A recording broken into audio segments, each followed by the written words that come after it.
sejauh ini seberapa intens sih mungkin Ica suka curhat sama kamu tentang Di sini aku memang nggak mau ikut campur yang bukan ranah aku gitu ya. Kalau Ica curhat atau dia cerita ya saya dengerin, saya kuatkan. Saya di sini yang lebih tua, saya pasti berusaha untuk menenangkan ya, menenangkan untuk kalau bisa sabar ya akan lebih baik. Jangan kepancing seperti itu sih, dan paling seperti itu aja gitu loh. Saya pokoknya saya tidak mau memasuki ranah yang bukan menjadi urusan saya. Saya juga tidak mau ikut campur, cuman saya menguatkan aja, menguatkan karena emang saya kenal baik seperti itu sih.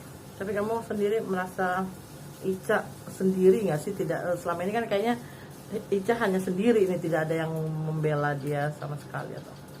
Ya itulah sih, memang sekarang kita lihat sekarang ini kekuatan media luar biasa ya gitu ya. Makanya saya bilang juga Ica, kita kan nggak bisa membungkam mulut semua orang, kita juga tidak bisa membahagiakan semua orang, dan kita berbuat baik aja pasti aja diomongin gitu kan, apalagi ada yang melakukan kesalahan. Jadi ya memang kalau udah era medsos, era digital yang luar biasa ini, memang buat kita yang public figure ya bahasanya, ya kita harus punya hati yang lapang, harus bisa memfilter telinga kita, mana yang masuk ke telinga, mana yang enggak gitu ya.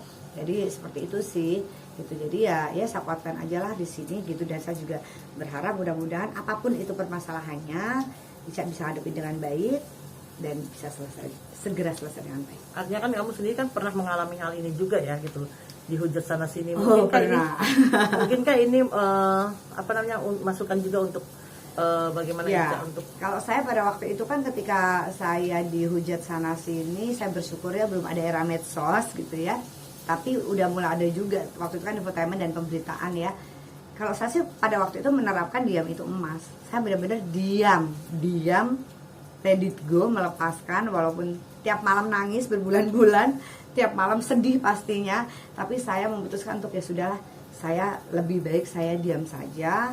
Nanti pada saat nanti juga biar Allah yang menyelesaikan permasalahan itu semua gitu ya, dan berharap saya dikuatkan oleh Allah gitu sih. Pada waktu itu sih saya itu gitu, jadi saya memang tidak saya ladenin, saya membiarkan aja gitu. Jadi biarkan masyarakat yang menilai, tanpa kita membela, mencari pembelaan sana sini. Saya nggak perlu pembelaan sana sini, dan saya serahkan aja kepada masyarakat yang punya hati nurani yang baik seperti itu. Dan ya alhamdulillah udah tahunan berjalan gitu ya, dan memang ya kalau kata orang apa ya, becek ke titik olo ketoro, yang baik akan kelihatan baik, yang nggak baik akan kelihatan nggak baik. Dan bagi saya apapun omongan orang, saya tidak pernah masukin ke hati.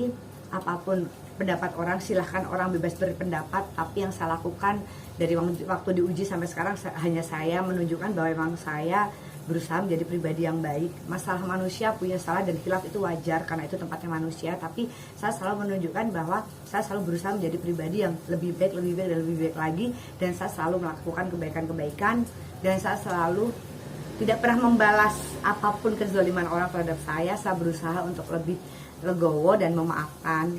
Memang nggak mudah, tapi alhamdulillah yang bisa saya lakukan saat ini adalah saya semakin mendekatkan diri ke Allah aja gitu. Jadi kalau memang penuh dengan salah dan khilaf, ya mungkin itu tepatnya saya sebagai manusia, tapi saya selalu berusaha menatap ke depan dan terus belajar, berusaha menjadi orang yang baik. Artinya ini juga yang kamu terapkan sama Ica untuk lebih baik diam gitu. Ya gitu, saya sering bicara seperti itu sih. Memang nggak mudah, tapi kita harus belajar. Terima kasih.